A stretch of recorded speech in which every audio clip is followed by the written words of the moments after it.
The Great Scarf Adventure.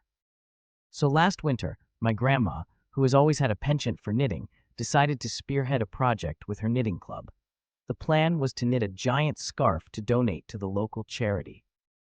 It sounded like a cozy and heartwarming idea, especially considering how grandma and her friends are like the Avengers of knitting, armed with needles instead of shields.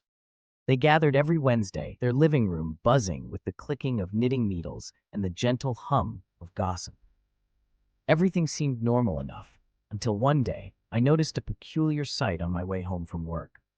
The scarf had grown, and I don't just mean it was getting longer. I mean, it had taken on a life of its own. It started innocently enough, with the scarf draping over the living room couch, then wrapping around the dining table, before spilling out the front door. It was like a woolen river, cascading down the porch steps and flowing down the driveway.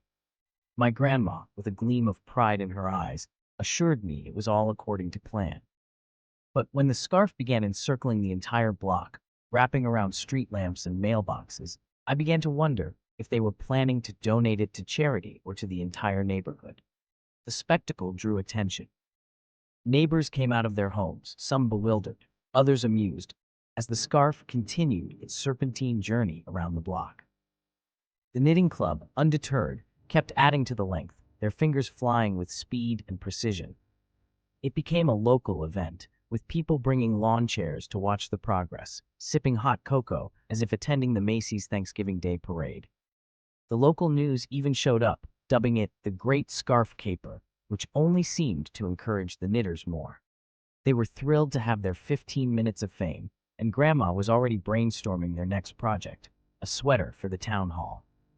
Finally, the day came when the last stitch was sewn, and the scarf was complete. It now wrapped around the entire block, not once, but twice. As the townspeople gathered to admire this woolly wonder, the knitting club stood proudly beside their creation. A neighbor jokingly asked my grandma if she'd ever consider making anything less ambitious.